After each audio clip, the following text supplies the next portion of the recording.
The head of the International Atomic Energy Agency, IAEA, Rafael Grossi, expressed grave concerns on September 3rd about the precarious state of the Russian-occupied Zaporizhzhia nuclear power plant in southeastern Ukraine, warning that the risk of a disaster remains alarmingly high.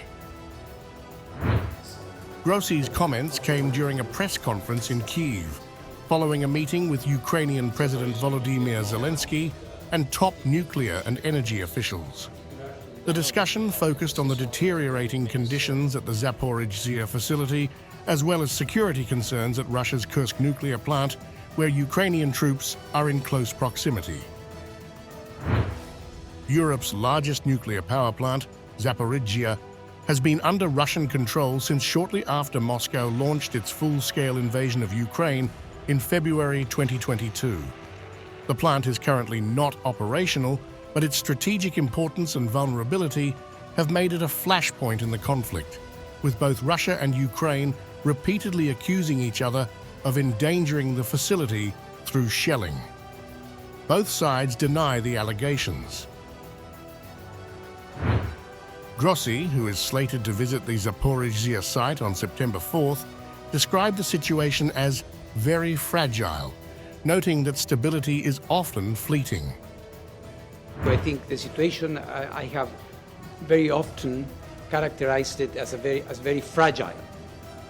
With for some days we have some stability, and then the next day there is an event, an issue, a drone impact, or like today we had one of the two existing power lines down, which means that the station is again on the verge of being on a blackout. We had 8 of those in the past, as you know. So I would tend to agree when we say that the situation is very serious indeed.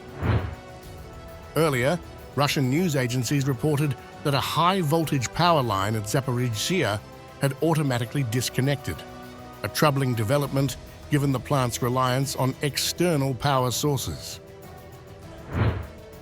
Ukrainian authorities, meanwhile, blamed Russian forces for damaging one of the 2 remaining external overhead lines connecting the plant to the country's power grid. Moscow has yet to comment on the accusation.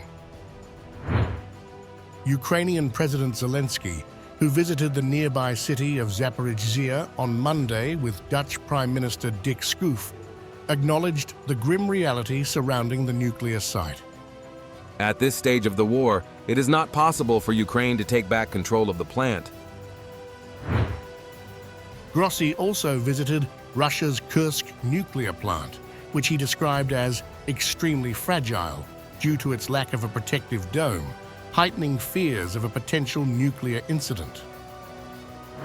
It is always a risk when there is a possibility of an attack on a nuclear power plant. It's always a risk. So to say this is perhaps worse than the other, again, and in this case, of course, this is in Russian territory. It's a plant which is controlled by the owner. In the case of Zaporizhzhia, it's a different situation. There is an active combat zone. In the case of Kursk, there are a few miles or kilometers, 30 kilometers, the Ukrainian presence is from the plant.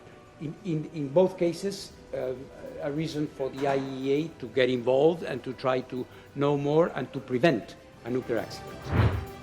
Ukraine's foreign ministry had earlier denounced what it called a Russian disinformation campaign aimed at portraying Ukraine as a provocateur threatening nuclear security. Kyiv insists that these allegations are a distraction from Russia's own alleged misconduct at the Zaporizhzhia plant.